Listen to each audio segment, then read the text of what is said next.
Hello everyone watching this video today. Today I'm going to be giving a review for Marvel's Spider-Man on the PS4. It recently came out in 2018 in December and it was received with high regard and was highly loved. I'm just going to say right now I really enjoyed the game and I highly recommend you check it out. Also in today's review there will be spoilers for the game, so if you haven't played it just be warned, but if you have then you're totally good. So yeah, let's get on to the review then.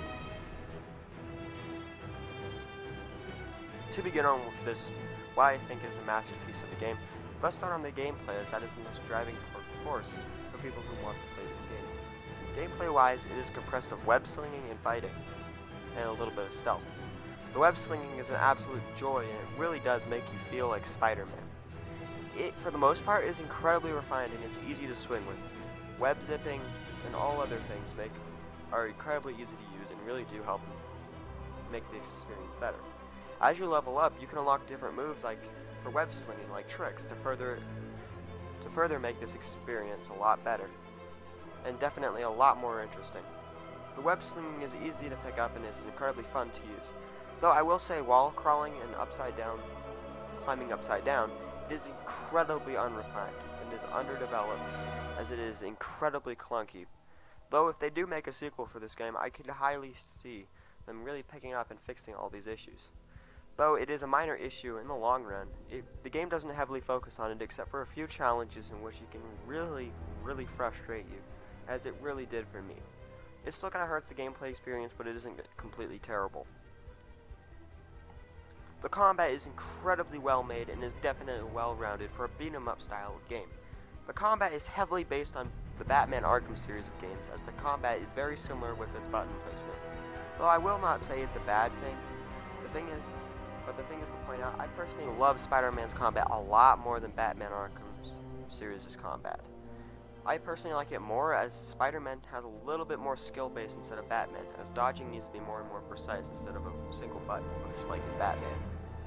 You are required to aim the direction in which you are dodging, and go in the direction, definitely adding more strategy toward bosses and other encounters.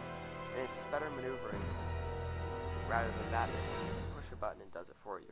Enough comparing it to Batman though, as that does get repetitive and does sound a bit whiny. The game utilizes a healing system called Focus. You gain focus from dodging and attacking the various enemies in the game. Focus can be used to heal at any moment, or you can save it up for a finisher.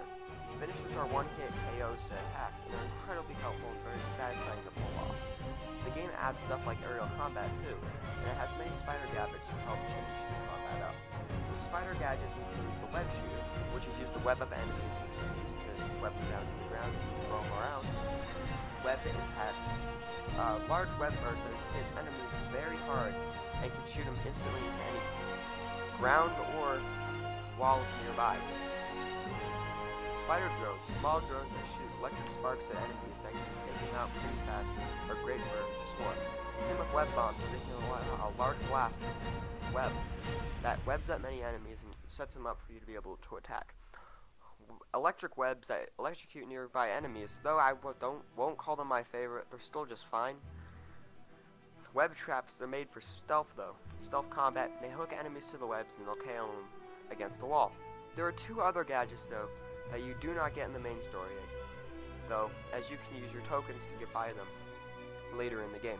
Those being the suspension matrix, which freezes all enemies for a short period of time in a big blast radius, as it is a sort of grenade, and concussive blast, that just lets out a large blast that'll knock enemies over, and it's great to web them up. These really fun gadgets change up the combat enough to keep me interested. There's also stealth combat that is optional. For the most part, it can really get a jump on your enemies before battle. Though it's not my favorite, nor is it as well developed as Batman, it does do a decent job, as it's pretty easy to use and never is a real difficult hassle. You can also get suit powers when you buy a new suit. These can rank from sort of disarming blasts to take your enemies off guard and stop them from attacking for a small period of time, to gaining extra focus in battle. Now, enough with combat, and let's continue on to the world of the story.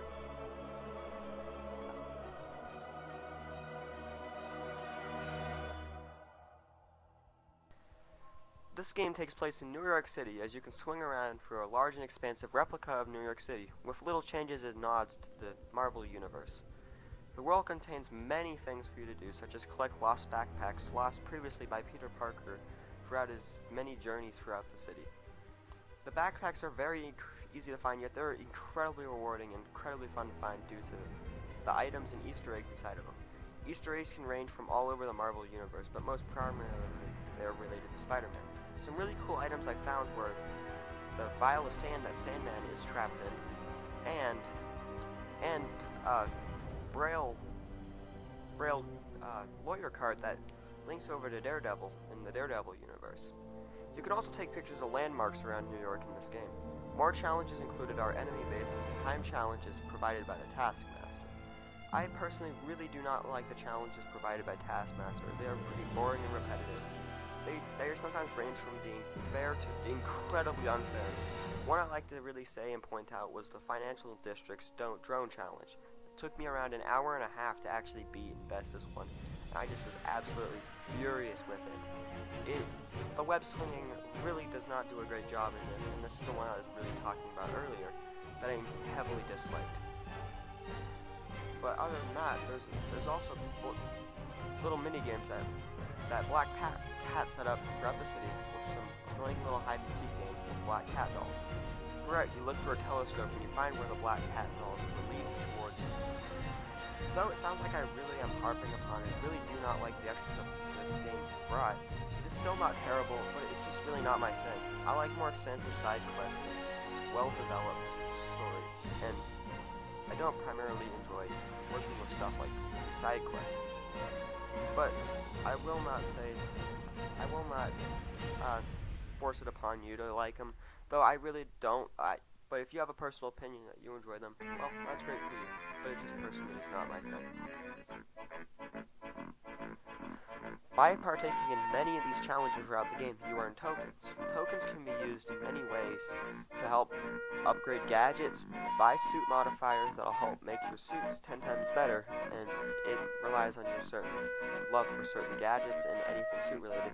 And you can buy many Spider-Man suits from all over the Spider-Verse. Spider-Man suits in this game can be purchased super duper easily, and they are incredibly unique, and they are just really clever Easter eggs from all over the Spider-Man universe and comics. A true Marvel fan will jump in joy as they will notice Spider-Man suits from all over their favorite Spider-Man comics and genres, such as Spider-Man 2099 suit, the Noir suit, and they even have some special unique suits that they bring over into the game, such as the Negative suit. All of these suits are great, and they are incredibly fun and really do help boost up the experience, and it makes flying around through New York 10 times more incredible and great. There is a fast travel system. You unlock around 20 to 30% into the game that I not very often used, as I only use it the max amount of times for the achievement, as web slinging and everything blends perfectly together, and the suits, they're another great thing. But on a conclusive note from the world, it is incredibly big and well made with all the special side stuff, and they just completely keep the game going and make it 10 times better.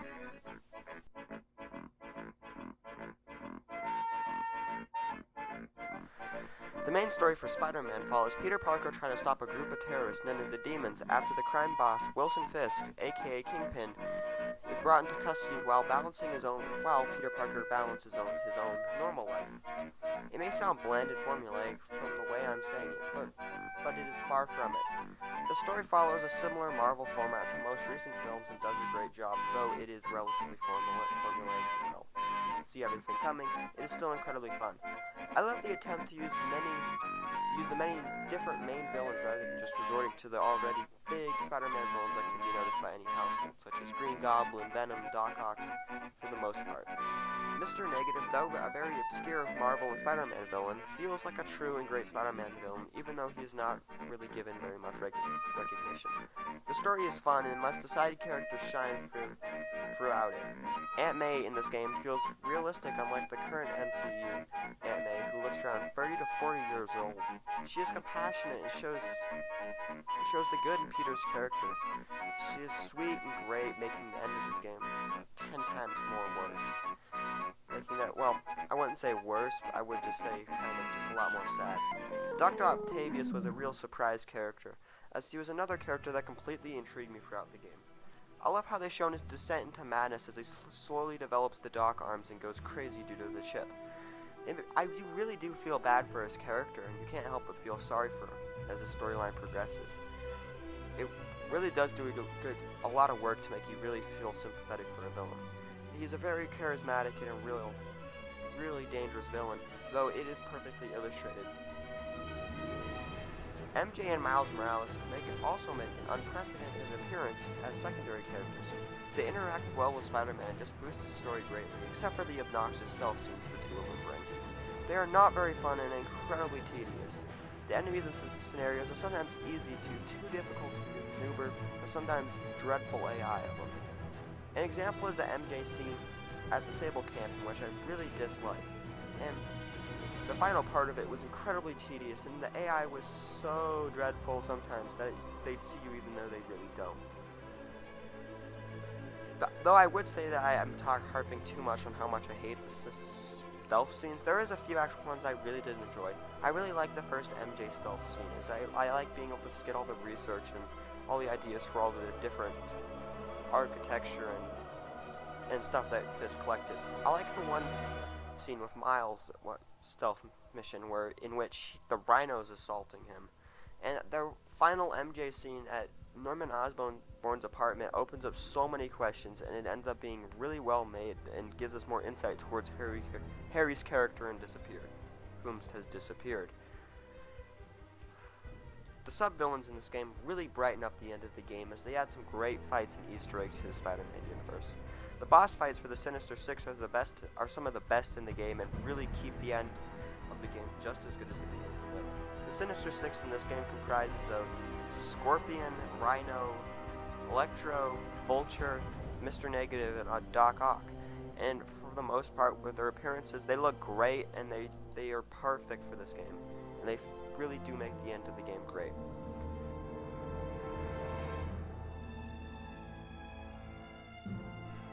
Now, near the end of the video, I'm going to discuss the possibilities of a sequel to Spider-Man.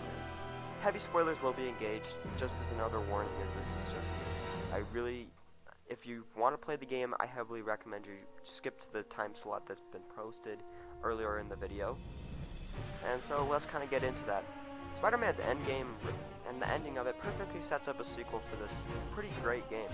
It ends up leaving open many questions on what could possibly be explored. Like, what'll happen to Doc Ock down in the raft? Will he make it out? Will the Sinister Six return again for another game?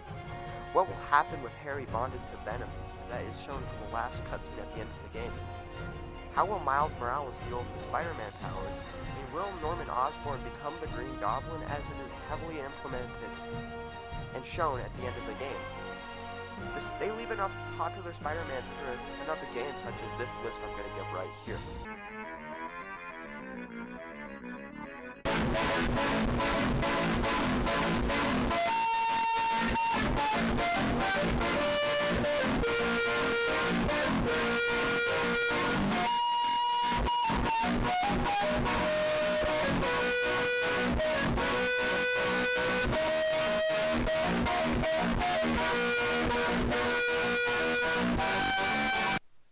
The sequel's main villain will probably either be Venom or Green Goblin.